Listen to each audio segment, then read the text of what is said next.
Hi hello നമസ്കാരം. Radio നെയ്ത് 107.8 FM നെയ്തൽ ടോക്സിലേക്ക് ഏവർക്കും സ്വാഗതം. കൂടെയുള്ളത് ഞാൻ RJ ഫർസാനയാണ്.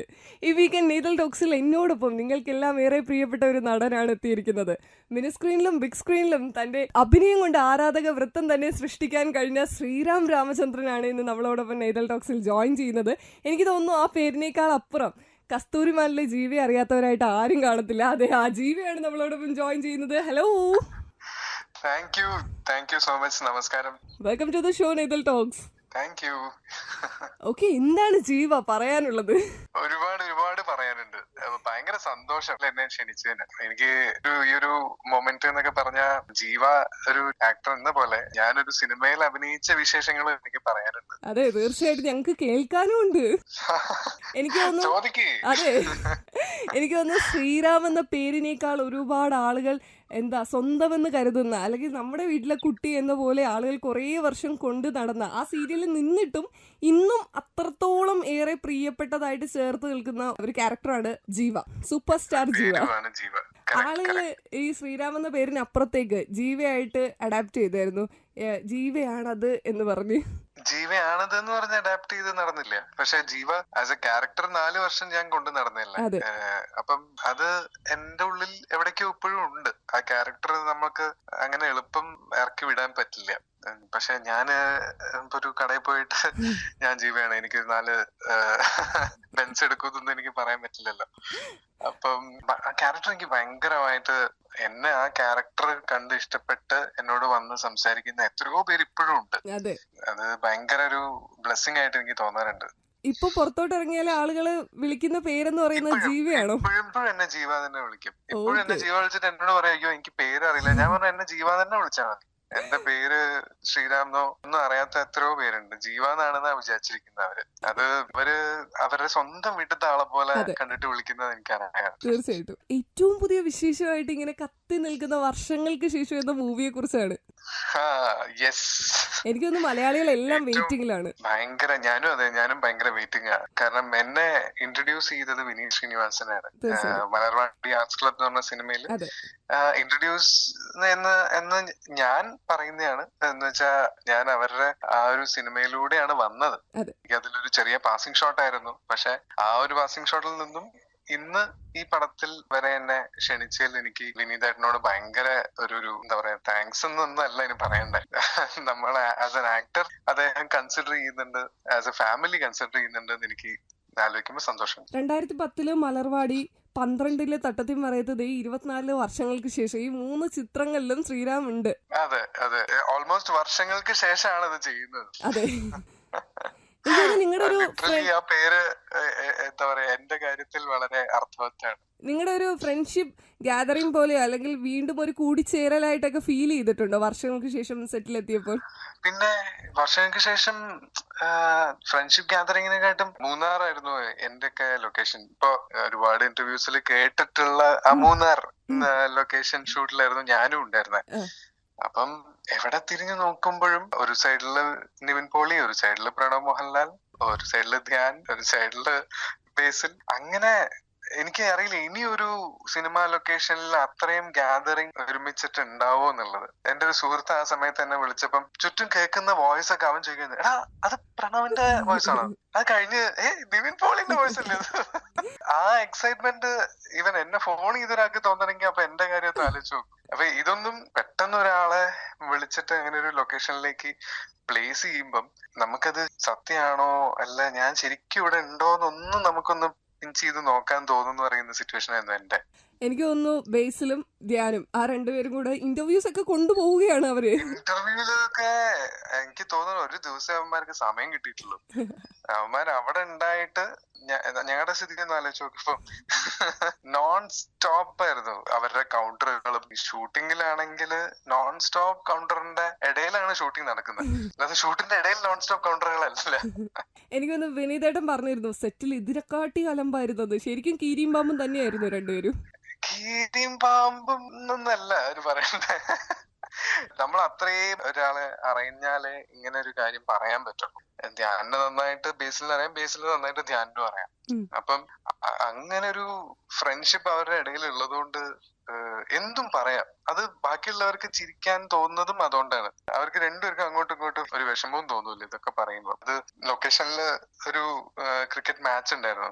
മാച്ച് ആകെ, അതായത് ബേസിൽ ഒരു ടീമിലെ ക്യാപ്റ്റൻ, ഞാൻ ഞങ്ങളുടെ ടീമിന്റെ ക്യാപ്റ്റൻ, വൈശാഖും പ്രണവായിരുന്നു അമ്പയർ. ഇങ്ങനെ മാറി മാറി. അപ്പം മാച്ച് ആകെ 1/2 മണിക്കൂറും മാച്ചിന്റെ തർക്കം 4 മണിക്കൂറായിരുന്നു. എന്നിട്ടാ ഷൂട്ടിംഗ് തുടങ്ങി. അതൊന്ന് ആലോചിച്ചാ പോരെ. ലിറ്ററലി ഞാൻ തമാശ പറയില്ല, മാച്ചിന്റെ തർക്കം ഏകദേശം 3-4 മണിക്കൂർ ഉണ്ടായിരുന്നു. പ്രണവ് റൂമിൽ പോയി അവന്റെ മേക്കപ്പ് എല്ലാം കഴിഞ്ഞ് തിരിച്ചു വരുമ്പം എന്നോട് ചോദിച്ചാൽ, അല്ല ഇത് നീ കഴിഞ്ഞില്ലേ? ഞാനില്ല, ഇപ്പോഴും കണ്ടിന്യൂ ചെയ്തോണ്ടിരിക്കാണ്, അങ്ങോട്ട് പൊക്കോ. അപ്പൊ സെറ്റ് മൊത്തം ഒരു ബഹളം തന്നെയായിരുന്നു അല്ലേ? ബഹളല്ല, അത് ഇനി അങ്ങനത്തെ മൊമെന്റ്സ് ഉണ്ടാവാറില്ല. അത്ര രസകരമായിട്ടുള്ള മൊമെന്റ്സ് ആയിരുന്നു. ഓക്കെ. 2009 ഒരു അസിസ്റ്റന്റ് ആർട്ട് ഡയറക്ടറായി വില്ല് എന്ന മൂവിയിലൂടെ സിനിമാ മേഖലയിലേക്ക് വന്ന ഒരാള് പിന്നെ എങ്ങനെയാണ് ബിഗ് സ്ക്രീനിലും മിനി സ്ക്രീനിലും എത്രയും അധികം വർഷങ്ങളായിട്ട് വർക്ക് ചെയ്തുകൊണ്ടിരിക്കുന്നു, നടനാവുന്നു, ആളുകൾ സ്വീകരിക്കുന്നു, ആളുകൾക്ക് ഏറെ പ്രിയപ്പെട്ടൊരു ആക്ടറായി മാറുന്നു? എങ്ങനെയാണ് ആ സിനിമയിലേക്കും സീരിയലിലേക്കും എല്ലാം കടന്നു വന്നത്? ഞാന് അഭിനയിക്കാൻ വേണ്ടിയിട്ട് ചെന്നൈക്ക് വണ്ടി കയറിയ ഒരാളാ. അഭിനയിക്കാൻ വേണ്ടി ലിറ്ററലി ആ കാലത്ത് ഓഡീഷനും ഇന്നത്തെ കാലത്തെ പോലെ ഫേസ്ബുക്കും ഇൻസ്റ്റാഗ്രാം ഒന്നും ആക്റ്റീവ് അല്ല. ഇന്നൊരു ഓഡിഷൻ കോളിലോ അല്ലെങ്കിൽ റീലിലോ നമുക്ക് പ്രൊഫൈൽ ഇട്ടാൽ നമുക്ക് വലിയൊരു സിനിമയുടെ ഭാഗമാവാൻ അവർ ക്ഷണിക്കാനും അതിനൊരു കോയിൻസിഡൻസ് ആണ്, അല്ലെങ്കിൽ അതിനൊരു ആക്സസ് പോയിന്റ് ഉണ്ട്. അന്ന് പണ്ട് പറയുന്ന പോലെ തന്നെ മദ്രാസിലേക്ക് വണ്ടി കയറി. ലിറ്ററലി ഞാൻ അവിടെ സുനിൽ ബാബു എന്ന് പറയുന്ന ഡയറക്ടറുടെ അസിസ്റ്റന്റ് ആയിട്ട് എനിക്ക് അവസരം കിട്ടി. എന്റെ ബ്രദറും ഈ ഫീൽഡില് പോസ്റ്റർ ഡിസൈനർ ആണ്.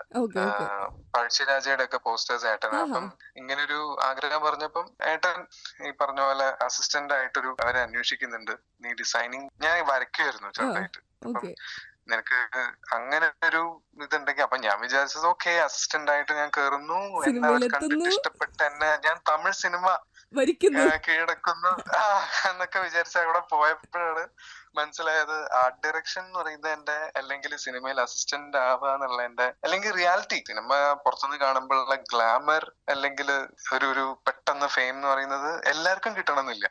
വലിയ പടങ്ങളിൽ പക്ഷെ എനിക്ക് വർക്ക് ചെയ്യാനുള്ള ഭാഗ്യം കിട്ടി. വില്ല് കഴിഞ്ഞിട്ട് പ്രശാന്ത് നീലിന്റെ ഫസ്റ്റ് പടമായിരുന്നു ഞാൻ അടുത്ത് ചെയ്തത്. ഇന്നിപ്പം അത് പറയുമ്പം ഭയങ്കര അൺബിലീവബിൾ ആയിട്ടൊക്കെ ചിലപ്പോൾ എഴുന്നേറ്റ് നിൽക്കുന്ന ഒരു സന്ദർഭം എന്ന് വേണമെങ്കിൽ പറയാല്ലേ. അദ്ദേഹത്തിന്റെ ഉഗ്രം എന്ന് പറയുന്ന സിനിമയിലായിരുന്നു ഞങ്ങൾ അടുത്ത ഇത് ചെയ്ത് ആർട്ട് ഡയറക്ഷന്റെ പരിപാടി. അപ്പം എന്നോട് ചോദിച്ചു, പ്രശാന്ത് നീലിനോടൊക്കെ സംസാരിച്ചിട്ടുണ്ടോ എന്നൊക്കെ ചോദിക്കും. ഞങ്ങൾ പിന്നെ പ്രശാന്ത് നീലിനോട് സംസാരിക്കാണ്ട് അവിടെ വർക്ക് ചെയ്യാൻ പറ്റുമോ?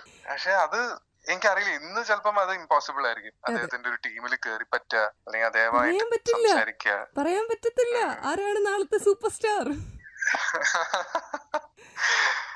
എനിക്ക് തോന്നുന്നു 10 years ടൈം. ഇപ്പൊ ഈ പറഞ്ഞ ജീവ, ഞാൻ എന്നെ വിശ്വസിച്ച ആൾക്കാർ ഒരുപാട് പേര് എന്റെ കൂടെ ഉണ്ടായിരുന്നു എന്ന് വേണം പറയാൻ. കാരണം അവര് ഓക്കെ, നിന്റെ ആഗ്രഹവും നിനക്ക് ആകെ അറിയാവുന്ന പണിയും അഭിനയം ആണ്, എന്നാൽ അതില് സ്ട്രോങ് ആയിട്ട് ട്രൈ ചെയ്യുന്ന, ഞാൻ വീക്ക് ആയിരിക്കുമ്പം പറഞ്ഞ് എന്നെ സപ്പോർട്ട് ചെയ്യാൻ എന്റെ ഫാമിലി ഉണ്ടായിരുന്നു. ഞാൻ ചോദിക്കാൻ വന്നത് അതാണ്. എനിക്ക് സിനിമയിൽ പോകണം എന്ന് പറഞ്ഞപ്പോൾ ഉടനെ ഫാമിലി ഓക്കെ പൊയ്ക്കോ, ഇങ്ങോട്ട് കയറി വന്നു എന്ന് പറയാൻ അത് എനിക്ക് തോന്നുന്നില്ല ഒരു സൈഡിലും അങ്ങനെ ഉണ്ടാവുന്നു. പക്ഷെ എനിക്ക് തോന്നിയിട്ടില്ല, അവർക്ക് മനസ്സിലായി ഇവര് വേറെ ഒരു പരിപാടിയും അറിയില്ല.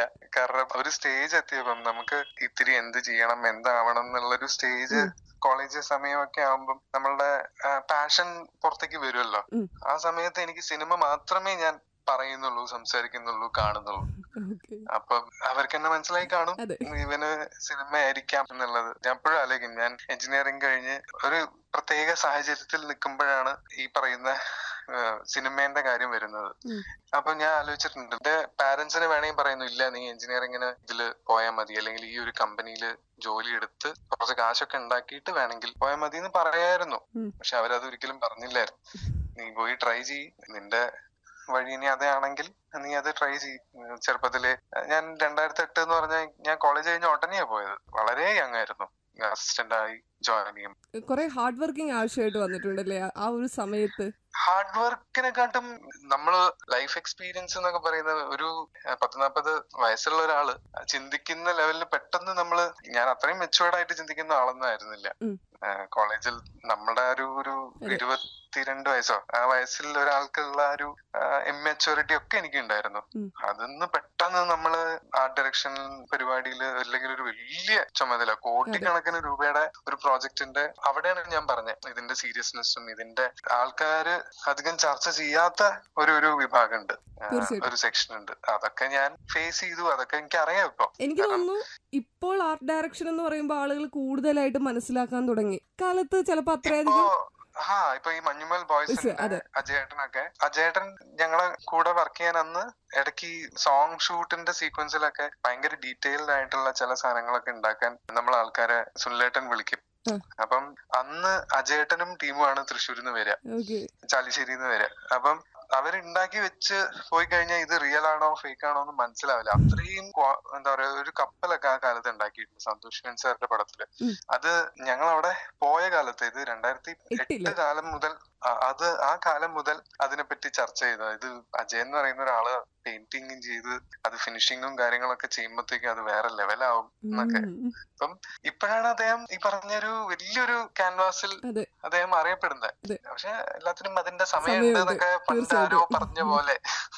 13 വർഷമൊക്കെ വലിയൊരു ബ്രേക്ക് ആയിട്ടൊന്നും തോന്നുന്നില്ല അല്ലേ? പക്ഷെ വളർച്ച എന്ന് പറയുന്നത് നമ്മള് എന്തിലും നമ്മൾ ആ പ്രോസസ് എൻജോയ് ചെയ്താലും ഈ സമയം നമ്മൾ അറിയില്ല. ചെന്നൈയും ബിടെക്കും തമ്മിൽ വല്ല ബന്ധമുണ്ടോ ഈ സിനിമയിലേക്ക് വരുന്ന? എല്ലാരും ചെന്നൈയിലേക്ക് പോകുന്നു, ബിടെക് പഠിക്കുന്നു, പിന്നെ ചെന്നൈയിലേക്ക് വണ്ടി കയറുക സിനിമയിലേക്ക് പോകാൻ വേണ്ടി. എന്താണ് ആ ഗുഡൻസ്? എന്താണ് അറിയില്ല. കാരണം ഞാനൊക്കെ ബിടെക് എടുത്ത സമയത്ത് വേറൊരു ഓപ്ഷൻ ഉണ്ടായിരുന്നില്ല. ഇന്ന് ഫിലിം മേക്കിംഗ് അല്ലെങ്കിൽ ഫിലിം ലേണിംഗ്, ആക്ടിങ് മാത്രം എന്നാ പഠിച്ചിട്ട് തുടങ്ങാമെന്ന് പറയുന്ന ഓപ്ഷൻസ് ഇന്ന് ഒരുപാട് ഉണ്ടായിരുന്നു. അതായത് +2 കഴിഞ്ഞിട്ടോ.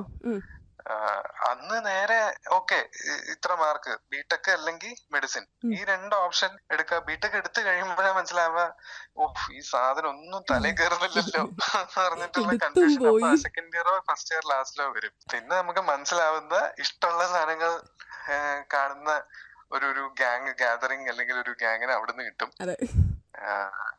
അങ്ങനെയാണ് പലരും അങ്ങനെ സിനിമയിൽ എത്തിപ്പെടുന്നത്. പിന്നെ എനിക്ക് തോന്നുന്നു സിനിമയിൽ എത്തിപ്പെടാൻ ആഗ്രഹമില്ലാത്ത ആൾക്കാർ ആരുമില്ല. എല്ലാവർക്കും ഒരു സിനിമ ഇഷ്ടമാണ്.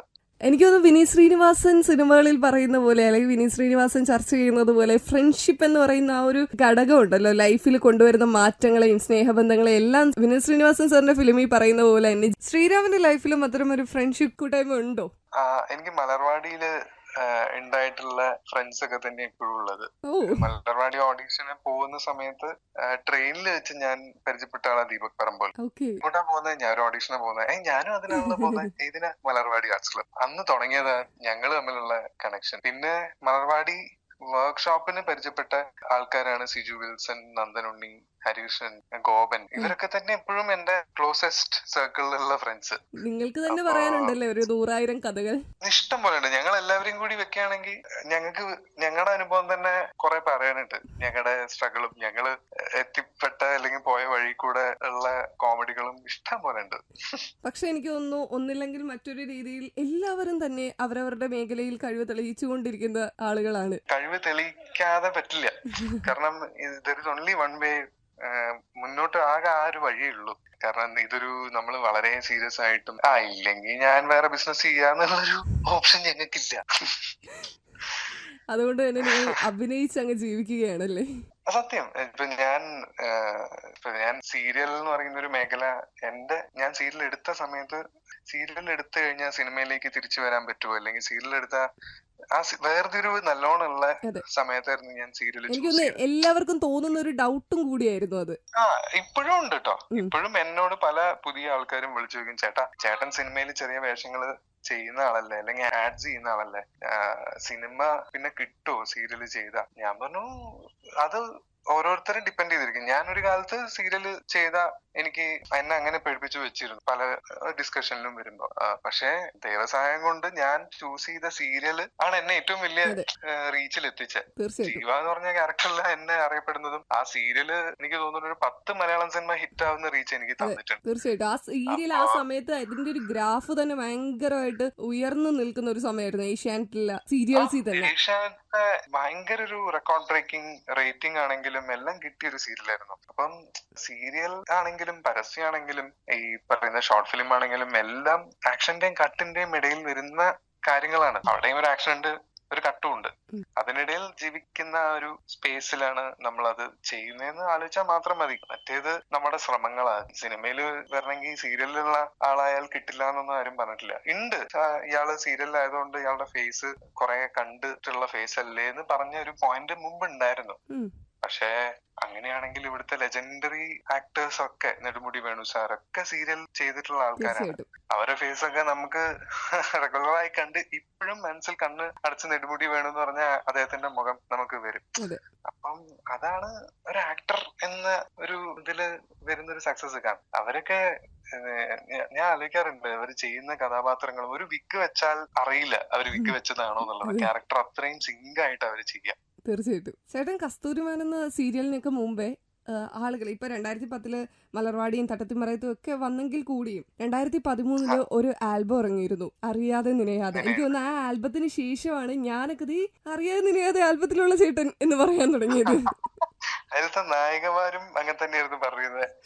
പക്ഷേ ആ അറിയാതെ നിനയാതെ ആൽബത്തിൽ ആ ഒരു ഒറ്റ നായകൻ എല്ലാവരും, എനിക്ക് തോന്നുന്നു ആ ഒരു ടൈമിലെ എല്ലാ ജനറേഷനും, അതായത് എന്റെ പ്രായത്തിലുള്ള ഇന്നത്തെ കുട്ടികളൊക്കെ ചോദിക്കാൻ തുടങ്ങി, ഏതാ ചെറുക്കൻ, ഏതാണ് ചെറുക്കൻ എന്ന് ചോദിക്കാൻ തുടങ്ങി ഒരു ആൽബം ആയിരുന്നു.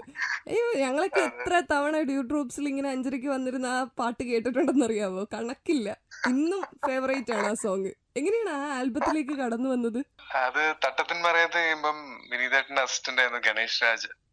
അപ്പം ഗണേഷ് ആണ് ഈ ആൽബത്തിന്റെ ഡയറക്ടർ. ഈ ആൽബം ചെയ്യുന്ന സമയത്ത് ഗണേഷ് കുറെ ഇങ്ങനെ ഫേസസിനെ നോക്കിക്കൊണ്ടിരിക്കുന്ന സമയമായിരുന്നു. ആ സമയത്താണ് ഞാൻ ആർട്ടിസ്റ്റ് എന്ന് പറയുന്ന ശ്യാം സാറിന്റെ ഒരു പടം, ഫഹദ് ഫാസിൽ ഹീറോ ആയിട്ട്, അതില് ഒരു ആന്റഗണിസ്റ്റിന്റെ റോളായിരുന്നു എനിക്ക്. ആ ഒരു സമയത്ത് കറക്റ്റ് എനിക്ക് ഗണേഷ് വിളിച്ച്, ഇങ്ങനെ ഒരു സംഭവം നമുക്ക് പ്ലാൻ ഉണ്ട്, നിനക്ക് എങ്ങനെയാ റൊമാൻസും പരിപാടിയൊക്കെ നീ ചെയ്തിട്ടുണ്ടോ മുന്നേ? അപ്പൊ എനിക്ക് നിവിൻ തട്ടത്തിന്മറയത്തിലാണെങ്കിലും റൊമാൻസ് പരിപാടി ചെയ്തത് ഭയങ്കരമായിട്ട് ഇൻസ്പയർ ചെയ്ത സമയമായിരുന്നു. എവിടെയോ ഒരു ചെറിയ ഒരു ചായകാച്ചൽ വന്നിരുന്നു. ഉണ്ട്, അത് ഇൻസ്പയർഡ് ആയിരുന്നു. ഞങ്ങള് എടുത്തതും നിവിന്റെ കുറെ ചെറിയ ചെറിയ സംഭവങ്ങള് ഗണേഷ് വിനീതേട്ടന്റെ മേക്കിംഗ് സ്റ്റൈലും ഇൻസ്പയർഡ് ആയിട്ട് എടുത്തിട്ടുണ്ട് ഫുട്ടേജില്. പക്ഷെ അത് എന്തുകൊണ്ടോ ആ സമയത്ത് അത് വർക്കായി. എന്തുകൊണ്ടോന്നല്ല, അത് ആ സമയത്ത് നല്ല രസത്തിൽ വന്നു. അത് ഗണേഷിന്റെ ഈ പറഞ്ഞ ക്യാമറ ചെയ്തത് ആനന്ദ് സി ചന്ദ്രനാണ്. ആനന്ദ് സി ചന്ദ്രനൊക്കെ ഇന്ന് മലയാളത്തിൽ one of the leading DOPs ആണ്. ഭീഷ്മപർവൊക്കെ ചെയ്ത ക്യാമറമാൻ ആയിരുന്നു. അപ്പൊ എനിക്ക് ഭയങ്കര അഭിമാനമാണ്, ഇങ്ങനെ എന്റെ ആൽബം ചെയ്ത ടീമാണ് ഇപ്പൊ ഇങ്ങനെ ഓരോ കാര്യങ്ങൾ ചെയ്യുന്നതെന്നൊക്കെ പറയാൻ ഭയങ്കര സന്തോഷമാണ്. എന്റെ ആൽബം മാത്രം, ഞാൻ ഫസ്റ്റ് വർക്ക് ചെയ്ത മൂവി തൊട്ടേ ഇങ്ങോട്ട് എല്ലാരും അല്ലേ അതെ, കഥ മാറ്റി എഴുതിയവരാണ്. വിജയ് എന്നൊക്കെ പറഞ്ഞ നമുക്ക് ഇമാജിൻ ചെയ്യാൻ പറ്റില്ല വിജയന്റെ അടുത്തൊക്കെ ഈ പറഞ്ഞ പോലെ നിന്ന് സംസാരിക്കാൻ പറ്റുമോ എന്നുള്ളത്. അന്ന് ഞാൻ 2 മാസം കണ്ടിന്യൂസ്ലി വില്ലില് വർക്ക് ചെയ്ത് വിജയ് സാറിന്റെ കൂടെ നിന്ന് വിജയ് സാറിന്റെ കൂടെ സംസാരിച്ച്, അത്രയൊക്കെ ഒരു ഭാഗ്യം എനിക്ക് സിനിമയിൽ നിന്ന് വന്ന ഉടനെ കിട്ടിയിട്ടുണ്ട് എന്ന് ആലോചിക്കുമ്പോൾ ഭയങ്കര സന്തോഷം തോന്നും. വിനീത് ശ്രീനിവാസൻ എന്ന ഡയറക്ടറുമായിട്ടുള്ള ഒരു ആത്മബന്ധം ചോദിക്കേണ്ട ആവശ്യമില്ല എങ്കിൽ കൂടിയും എങ്ങനെയാണ് നിങ്ങൾ തമ്മിലുള്ള? എല്ലാവർക്കും വിനീതേട്ടന്റെ കൂടെ വർക്ക് ചെയ്യാന്ന് പറയുന്ന ഒരു ഡ്രീം അല്ലേ. വിനീതേട്ടന്റെ ഫസ്റ്റ് പടം, അതായത് മലർവാടി ആർട്സ് ക്ലബ്ബ് ചെയ്യുന്നതിന് മുന്നേ അവര് പലവട്ടം കാത്തുനിന്ന് ഞാൻ ആ ആൽബംസ് ഒക്കെ എടുത്ത് ഹിറ്റായ 2 പേരായിരുന്നു, വിനീതേട്ടനും ഷാനേട്ടനും. അപ്പം ഇങ്ങനെ ഒരു കൂട്ടര് ഓഡിഷൻ വിളിച്ചപ്പോ തന്നെ എക്സൈറ്റഡാ. ഇവരുടെ പടത്തിൽ ഇവരുടെ കൂടെ ഒരു ഭാഗമാവണം എന്നുള്ള ഒരു എക്സൈറ്റ്മെന്റ് ഉണ്ടായിരുന്നു. ആ മലർവാടി മുതൽ ഈ ഒരു വർഷങ്ങൾക്ക് ശേഷത്തിന്റെ സമയം വരെ നമുക്ക് ഓർമ്മയുണ്ട്, തട്ടത്തിന്മറയത്ത് വിനീതേട്ടൻ എന്നെ വിളിക്കുന്ന, ഞാൻ ഇവിടെ ഒരു വർക്ക് ചെയ്തിരുന്നു. സിനിമ ഓഡീഷൻ സമയ നമുക്കൊരു വരുമാനം വേണ്ടേ, ആ വരുമാനത്തിന് നമുക്ക് പാർട്ട് ടൈം ആയിട്ടുള്ള ഒരു ജോലി ഞാൻ ചെയ്തിരുന്നു. ആ ജോലി നഷ്ടപ്പെട്ട സമയത്താണ്, ആക്ച്വലി നഷ്ടപ്പെട്ട് ഞാൻ വീട്ടില് ഇരുന്ന് ഇനി എന്ത് ചെയ്യുന്ന ആലോചിച്ച് നിന്ന സമയത്താണ് കറക്റ്റ് എനിക്കൊരു കോള് വരുന്നത്. ശ്രീറാം, ഞാൻ വിനീത് ശ്രീനിവാസനാണ്, ഞാൻ അടുത്ത പടം തട്ടത്തിന്മറയത്ത് എന്നൊരു പടത്തിൽ നിനക്കൊരു ചെറിയ പരിപാടി ഉണ്ട് എന്ന് പറഞ്ഞിട്ട്. അപ്പൊ ലിറ്ററലി ഞാൻ ഞെട്ടിപ്പോയിട്ടുണ്ട്. ഇങ്ങനെ നമ്മൾക്ക് കാരണം അത് തട്ടത്തിന്മറയത്ത് കിട്ടിയില്ലായിരുന്നെങ്കിൽ ചിലപ്പോ ഞാൻ ഇന്ന് എന്റെ ആക്ടിങ് കരിയർ തന്നെ ഉണ്ടാവോ തന്നെ അറിയില്ല. ആ തട്ടത്തിന്മറയത്ത് കണ്ടിട്ടാണ് എന്നെ ചുമ്മാ എന്ന് പറയുന്ന ഒരു സിറ്റ്കോമിലേക്ക് വിളിക്കുന്നത്, ചുമ്മാ കണ്ടിട്ടാണ് ആർട്ടിസ്റ്റ് വിളിക്കുന്നത്. ബാക്കിയെല്ലാം എനിക്ക് കണക്റ്റഡ് ആയിട്ട് വന്നതാ. ആത്മബന്ധത്തിനെക്കാട്ടും എനിക്ക് ഈ പറഞ്ഞ അതിനെക്കാട്ടും വലിയ എന്തോ ഒരു അനുഗ്രഹമാണ് പുള്ളിക്കാരൻ. അത് എനിക്ക് മാത്രല്ല, അത് ബാക്കി എല്ലാരും ആ രീതിയിൽ പറയില്ല. എല്ലാവർക്കും അതെ, വിനീതേട്ടൻ എന്ന് പറയുന്നത് ഒരു ഭയങ്കര ഒരു പോസിറ്റീവ് കാര്യം, ഒരു ഹോപ്പാണ് പുള്ളി. എല്ലാരും പറയുന്ന ഒരു വാക്കാണ് കേട്ടോ, ഒരു ഹോപ്പാണ്. സീരിയസ്ലി അത് തമാശ രൂപയുടെ ചിലപ്പം തുറന്നു പറഞ്ഞൊന്നും ഉണ്ടാവില്ല. അത് എല്ലാവർക്കും അതന്നെയാണ്. പുള്ളിയാണെങ്കിൽ ഇതൊന്നും അതിന്റെ ക്രെഡിറ്റ്സോ അല്ലെങ്കിൽ ഒന്നും, പുള്ളി അതിന്റെ രീതിയിൽ എന്റെ കൂടെ വർക്ക് ചെയ്ത ആൾക്കാര് അവർക്ക് കഴിവുള്ളതുകൊണ്ട് അവര് ചെയ്യുന്നു എന്ന് മാത്രമേ, പുള്ളിന്റെ ഇതുകൊണ്ടാണ് വന്നതെന്നൊന്നും പുള്ളി പറയേയില്ല. ഈ തട്ടത്തുമറയത്ത് കഴിഞ്ഞ് 10-12 വർഷങ്ങൾക്ക് ശേഷം വീണ്ടും വിനീതേട്ടൻ വിളിക്കുകയാണ്. വർഷങ്ങൾക്ക് ശേഷം എന്നൊരു മൂവിയുണ്ട്, എങ്ങനെയായിരുന്നു? വർഷങ്ങൾക്ക് ശേഷം എന്നെ വിളിച്ച വിനീതേട്ടന്റെ അസിസ്റ്റന്റ് അഭയ് എന്ന് പറഞ്ഞിട്ട്, അഭയ് ആക്ച്വലി സംസാരിക്കുന്നത് വിനീതേട്ടനെ പോലെ. അപ്പം ഞാൻ ആദ്യം വിചാരിച്ച വിനീതേട്ടൻ ശബ്ദം മാറ്റി വിളിക്കുന്നതാണോ ഇനി, ഞാൻ കണ്ടുപിടിച്ചു എന്നൊക്കെ പറയാൻ പോയതായിരുന്നു. പക്ഷെ അഭയെ വിളിച്ച്, അഭയനോട് ഞാൻ പറഞ്ഞു ഇങ്ങനെ താൻ വിളിച്ചപ്പോ ഞാൻ വിനീതേട്ടൻ വിളിക്കാന്ന് വിചാരിച്ച, പക്ഷെ എന്റെ എക്സൈറ്റ്മെന്റ്, ഞാൻ ഫോണില് എനിക്ക് ആ എക്സൈറ്റ്മെന്റ് കൊണ്ട് കുറച്ചു നേരത്തേക്ക് ഞാൻ ചിരിച്ചുകൊണ്ടിരിക്കുകയായിരുന്നു, എന്താ ചെയ്യേണ്ടതെന്ന് അറിയണ്ടേ. വർഷങ്ങൾക്ക് ശേഷം മൂന്നാർ ഷൂട്ടുണ്ട്, ഒരു 7 days ഷൂട്ടാണ്. അപ്പം ശ്രീരാമിന് വരാൻ പറ്റുമോ, ചെറിയ സംഭവമാണ് എന്നാ പറഞ്ഞ. അപ്പൊ ഞാൻ ചെറുതോ എടോ, ഞാനൊരു പാസിംഗ് ഷോട്ടിൽ ആ മനുഷ്യന്റെ സിനിമയിൽ കരിയർ തുടങ്ങിയ ആളാ, എനിക്ക് ചെറുത് വലുതൊന്നും ഇല്ല, താൻ വിളിക്ക് ഞാൻ വരാം എന്ന് പറഞ്ഞിട്ടാ ഞാൻ പോയത്. ശരിക്കും പറഞ്ഞാൽ എനിക്ക് തോന്നുന്നു ചിലപ്പോ ഒരു കോയിൻസിഡൻസ് ആയിരിക്കാം വിനീത് ശ്രീനിവാസൻ സിനിമകളിലൊക്കെ ശ്രീരാമിന്റെ സാന്നിധ്യം എന്ന് പറയുന്നതല്ലേ. കോയിൻസിഡൻസ് അല്ല, എന്റെ ഭാഗ്യം. അത് ഞാൻ ആർക്കും വിട്ടുകൊടുക്കത്തില്ല, അത് എന്റെ മാത്രം ഭാഗ്യമാണ്. ആർക്കും വിട്ടുകൊടുക്കൂല. അത് ചെറുതോ വലുതോ ഒന്നല്ല. ഇപ്പൊ ഞാൻ പറയുന്ന ആ സിനിമയില് പ്രോമിനന്റ് ആയിട്ടുള്ള ഒരു റോളാണ് ഞാൻ ചെയ്യുന്നത്. സിനിമ കാണുമ്പോ ഇയാള് ഈ ചെറിയ വേഷല്ലേ എന്നൊക്കെ തോന്നിയാൽ, എന്താ പറയാ, എന്റെ പെർസ്പെക്റ്റീവില് ഈ പടത്തിന്റെ പുള്ളി ഇമാജിൻ ചെയ്ത ഒരു പടത്തിൽ എനിക്ക് തോന്നുന്നു വിനീതേട്ടൻ ഇമോഷണലി വളരെ അറ്റാച്ച്ഡ് ആയിട്ട് അദ്ദേഹത്തിന്റെ അച്ഛനെയൊക്കെ, ശ്രീനിവാസൻ സാറിനെ ഒക്കെ ഓർത്ത്, ശ്രീനിവാസനെ കാണുമ്പോ ഒക്കെ ഞാൻ കണ്ടിട്ടുണ്ട് വിനീതേട്ടന്റെ കണ്ണുകൾ നിറയുന്നത്. ഈ സിനിമ വളരെ ക്ലോസ് ടു ഹാർട്ട് ആണ് പുള്ളിക്ക്. അങ്ങനെ ഒരു സിനിമയിൽ നമ്മളെ വിളിച്ചില്ലേ, ആ സിനിമയുടെ ഭാഗമാവാൻ വിളിച്ചു. അതൊക്കെയാണ് ലൈഫിൽ നമുക്ക് കിട്ടുന്ന ചെറിയ ചെറിയ അല്ലെങ്കിൽ വലിയ മൊമെന്റ്സ്. ഇതിന്റെ ഇടയ്ക്ക് കുറച്ച് ഷോർട്ട് ഫിലിംസ് അഭിനയിച്ചിട്ടുണ്ട്. ഇപ്പൊ റീസെന്റ് റോസസ്, കൊറേ ഷോർട്ട് ഫിലിമും റോസും മ്യൂസിക് വീഡിയോ ഒരെണ്ണം മാത്രമേ ചെയ്യൂന്ന് വിചാരിച്ചിരുന്നു ഞാൻ നിനയാതെ. ഇത് കഴിഞ്ഞിട്ട് ഞാൻ മ്യൂസിക് വീഡിയോസ് ചെയ്യുന്നില്ല എന്നൊക്കെ ആലോചിച്ച് നിന്നിരുന്നു. ഞാൻ കഴിഞ്ഞ ദിവസം എന്റെ മ്യൂസിക് വീഡിയോസ് ഒരു കൂട്ടർക്ക് ഞാൻ മെയിൽ അയച്ചപ്പം ആണ് കണ്ട, ഞാൻ 10 മ്യൂസിക് വീഡിയോ ആയിട്ട് ഞാനിപ്പോ ചെയ്തിട്ടുണ്ട്. പക്ഷെ അതിന്റെ എല്ലാ ഇതും കൊണ്ടുപോയത് അറിയാതെ ആയിരിക്കും എനിക്ക് തോന്നുന്നു. അതെ. പിന്നെ അളിവേണി എന്ന് പറയുന്ന ഒരു മ്യൂസിക് വീഡിയോ ഭയങ്കര ഞാൻ കണ്ടിരുന്നു. പിന്നെ ഈ റോസസ് എന്ന് പറഞ്ഞ് റീസെന്റ് ഫെബ്രുവരിയിൽ റിലീസായ റോസസ്. അതെ, റോസസും അതൊരു എക്സ്പെരിമെന്റൽ പരിപാടിയായിരുന്നു. കുറച്ച് ഗ്രാഫിക്സും ഒക്കെ ആയിട്ടൊരു പെപ്പി നമ്പർ. പക്ഷെ അതിന്റെ സീൻസും ഭയങ്കര ബ്യൂട്ടിഫുൾ ആയിരുന്നു കേട്ടോ, ഭയങ്കര കളർഫുൾ ഒക്കെ ആയിട്ട് തോന്നി. അത് മണവാളൻ തഗ്ഗൊക്കെ ഡയറക്ട് ചെയ്ത സുഹേൽ ബക്കർ എന്ന് പറയുന്ന വളരെ ടാലന്റഡ് ആയിട്ടുള്ള ഡയറക്ടർ അത് ഡയറക്ട് ചെയ്ത. പിന്നെ പാർവതി എന്റെ കൂടെ മുമ്പ് ചില്ല എന്ന് പറയുന്ന ഒരു മ്യൂസിക് വീഡിയോ ഞാൻ കണ്ടിരുന്നു. അയ്യോ, നിങ്ങളുടെ രണ്ടുപേരുടെ ഞാൻ എന്തുകൊണ്ട് ഞാനത് എഴുതി വെച്ചതാണ്, പക്ഷെ എനിക്ക് ചോദിക്കാൻ പറ്റിയില്ല. നിങ്ങളുടെ രണ്ടുപേരുടെ ആ ഒരു കെമിസ്ട്രി ഉണ്ടല്ലോ, ആ പാട്ടും ശരിയാണ്, ആ പാട്ടും അത്രത്തോളം അല്ലേ.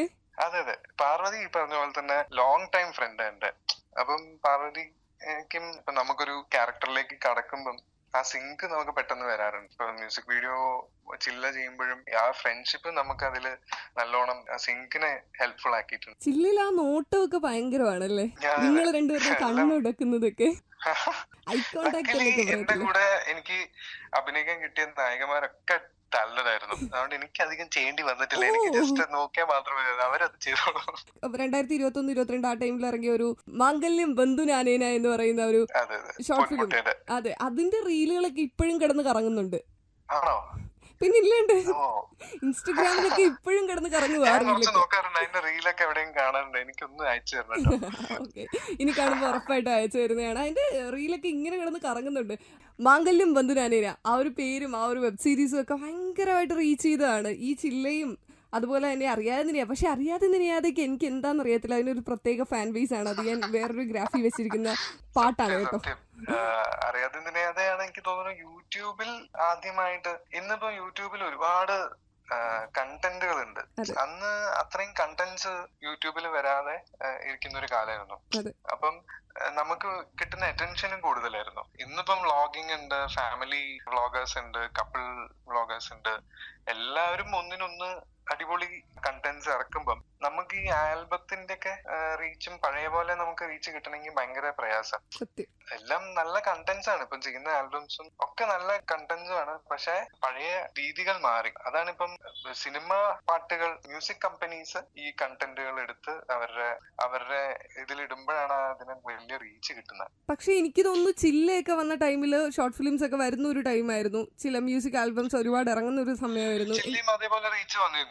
വന്നിരുന്നു. നല്ല റീച്ച് ചിലക്ക് നല്ല റീച്ച് വന്നിരുന്നു. അപ്പൊ കോഡിന് ശേഷം ഇതിന്റെ അൽഗോരിതം മാറി. കോവിഡിന് ശേഷം എല്ലാവരും യൂട്യൂബില് ഇറങ്ങി, യൂട്യൂബ് എല്ലാവർക്കും കാശ് കൊടുത്തു തുടങ്ങി. കോവിഡ് കാലത്താണ് പല പണികളും നമുക്ക് അറിയാന്ന് നമ്മൾ പഠിച്ചു തുടങ്ങിയത്. എല്ലാരും ഓരോരുത്തർ സ്വന്തമായിട്ട് പഠിച്ചു തുടങ്ങി. സ്വന്തം ചാനലുകളായി. ഇന്നിപ്പോ എത്ര ചാനലുകൾ, യൂട്യൂബ് ചാനലുണ്ട്. തീർച്ചയായിട്ടും എത്രയോ പേര് യൂട്യൂബ് കൊണ്ട് ജീവിക്കും. ഇപ്പൊ ഈ ഷോർട്ട് ഫിലിംസിന്റെ കാര്യം പറഞ്ഞാല് വെബ് സീരീസ് ആണെങ്കിലും ഗാനങ്ങളാണെങ്കിലും ഒക്കെ കഴിഞ്ഞ് നമ്മള് അൾട്ടിമേറ്റ് ഗോൾ നമ്മുടെ സിനിമയാണ്. നമ്മൾ സിനിമയ്ക്ക് വേണ്ടിയാണ് ഹാർഡ് വർക്ക് ചെയ്യുന്നത്. ഇതാ പുതിയ പ്രൊജക്ട് അനൗൺസ് ചെയ്തിരിക്കുകയാണ് മിഥുൻ മാനുവലിന്റെ കൂടെ, അണലി എന്ന് പറയുന്നത്. നമ്മുടെ മലയാളത്തിൽ തന്നെ, മലയാളം ഇൻഡസ്ട്രിയിൽ തന്നെ വൺ ഓഫ് ദി പ്രോമിസിംഗ് ഡയറക്ടറിൽ ഒരാളാണ് മിഥുൻ മാനുവൽ തോമസ് എന്ന് പറയുന്നത്. അദ്ദേഹത്തിന്റെയൊക്കെ സിനിമയുടെ ഒരു പാർട്ടാവാൻ കൊതിക്കുന്ന ഒരുപാട് പേരുണ്ട്. നെക്സ്റ്റ് പ്രൊജക്ട് വന്നിരിക്കുകയാണ്. എന്താണ് തോന്നിയത്? മിഥുനെ എനിക്ക് പണ്ടേ പരിചയമുള്ളതാണ്. മിഥുനും ജൂഡും ഒക്കെ എത്രയോ വർഷമായിട്ട് ഞങ്ങളുടെ ചുറ്റും ഉള്ള ആൾക്കാരൊക്കെ തന്നെയായിരുന്നു. അപ്പൊ മിഥുൻ ഫൈനലി, ഞാൻ ഓസ്ലറിലാണ് മിഥുന്റെ പടത്തിൽ ആദ്യമായിട്ട് വരുന്നത്. അപ്പം എല്ലാവർക്കും ഒരു ജനറലി നമ്മളൊരു അവസരം ചോദിക്കുമ്പം, എടാ നിനക്ക് എങ്ങനെയാ ചെറിയ റോള് തരാ, നിന്നെ പോലത്തെ ഒരാൾക്ക് വലിയ റോൾ തന്നെ വേണ്ടേ എന്ന് പറഞ്ഞിട്ട് എനിക്ക് വലിയ റോള് കിട്ടാതെ കുറെ സിനിമകളിൽ ഞാൻ ഭാഗമാവാതെ പോയിരുന്നു. പക്ഷെ മിഥുൻ എനിക്ക് ചെറിയ റോളാണെങ്കിലും ഹോസ്റ്റലിലുള്ള റോൾ എനിക്ക് തന്നു. ആ റോള് തരുമ്പോഴേ ഒരു ഡയറക്ടറിന് ആ കണക്ഷൻ മനസ്സിലാവുള്ളൂ. ഓക്കെ, ഇയാളെ എനിക്ക് ഇങ്ങനത്തെ ഒരു ക്യാരക്ടർ കൊടുക്കാൻ പറ്റുമായിരിക്കും എന്നൊരു ഐഡിയ മനസ്സിലാവുള്ളൂ. ഇപ്പൊ ഹോസ്റ്റലർ കഴിഞ്ഞ് മിഥുൻ ഈ അണലി എന്ന് പറയുന്ന സിനിമയല്ല, അതൊരു ഹോട്ട്സ്റ്റാറിന്റെ വെബ് സീരീസ് ആണ്. അപ്പം അതിലേക്ക് കുറച്ചും കൂടി എക്സ്റ്റെൻഡ് ആയിട്ട് നല്ലൊരു ക്യാരക്ടർ എനിക്ക് തന്നപ്പോ എനിക്ക് ഭയങ്കര സന്തോഷമായി. അപ്പം മിഥുൻ ഈ പറഞ്ഞ പോലെ നമ്മള് അവസരം ചോദിക്കുമ്പം, എപ്പോഴും പറയും, അവസരം ചോദിക്കുമ്പം അതൊരാള് നമുക്ക് തരാന്ന് പറയുന്നത് ഭയങ്കര നല്ല കാര്യല്ലേ. അത് കിട്ടാന്ന് പറയുന്നത് ഒരു വലിയ ഭാഗ്യം. ഞാൻ ഈ അവസരത്തിന്റെ കാര്യം പറഞ്ഞപ്പോഴാണ്, അവസരങ്ങൾ ചോദിക്കാൻ ചിലർ മടിക്കാറുണ്ടെന്ന് കേട്ടിട്ടുണ്ട്. പക്ഷെ ഇപ്പോഴും അവസരങ്ങൾ ചോദിക്കുന്ന മുൻനിരയിൽ നിൽക്കുന്ന വലിയ വലിയ നടന്മാരുൾപ്പെടെ എല്ലാവരും ചോദിക്കാറുണ്ട്. എല്ലാവരും വലിയ വലിയ ആൾക്കാർ പറയുന്ന കേട്ടില്ലേ, നമുക്ക് സിനിമ തന്നെയാണ് ആവശ്യം. അപ്പൊ നമ്മൾ അത് ചോദിച്ചോണ്ടേ ഇരിക്കുകയാണ്. അപ്പൊ നമുക്ക് ഈ പറയുന്ന ഒരു വലിയ പ്രോജക്ട് കിട്ടുമ്പോ ഒരാൾക്ക് നമ്മുടെ ഫേസ് ഒന്നും ഓർമ്മ കാണില്ല. നമ്മള് അവരെ കോയിൻസിഡന്റലി വിളിക്കുമ്പോ മാത്രമാണ് ഇയാളുണ്ടല്ലോ അല്ലെ, എന്നാ വിളിക്കാളെ എന്നുള്ളൊരു കാര്യം ഓർമ്മ വരുള്ളൂ. അവസരങ്ങൾ ചോദിക്കാൻ ഒരിക്കലും മടിക്കണ്ടല്ലേ? ഒരിക്കലും മടിക്കരുത്. അത് ഏതൊരു ഫീൽഡിലാണെങ്കിലും നമ്മള് ഒരു സൈഡിൽ നമ്മളെ പ്രിപ്പയർ ആയി നിർത്തുക. നമുക്ക് ചെയ്യേണ്ട കാര്യങ്ങളെല്ലാം നമ്മളൊരു സൈഡിൽ ഹെൽത്തി ആയിട്ടിരിക്കുക, ഹെൽത്തി റുട്ടീൻ ഫോളോ ചെയ്യുക. ബാക്കി ഈ അവസരം ചോദിക്കേണ്ട കാര്യങ്ങളും നമ്മൾ വിളിച്ചിട്ട്, ഞാൻ പണ്ടൊക്കെ ഇപ്പോഴും ഉണ്ട്, ഇന്ന ആൾക്കാരെ വിളിക്കണം എന്ന് പറഞ്ഞ ഡെയിലി ലിസ്റ്റ് ഒക്കെ ഉണ്ടാക്കി വെക്കരുത്. എന്നിട്ട് ഓക്കെ, അയാള് പടം ഫൈനലൈസ് ചെയ്തു, അയാൾക്ക് ഇനി ഒരു ക്യാരക്ടറും കൂടി ബാക്കിയുണ്ട് എന്നൊക്കെ പറഞ്ഞ് ഞാൻ ലിസ്റ്റ് ഇങ്ങനെ കട്ട് ചെയ്ത് ഇങ്ങനെ വരുമായിരുന്നു.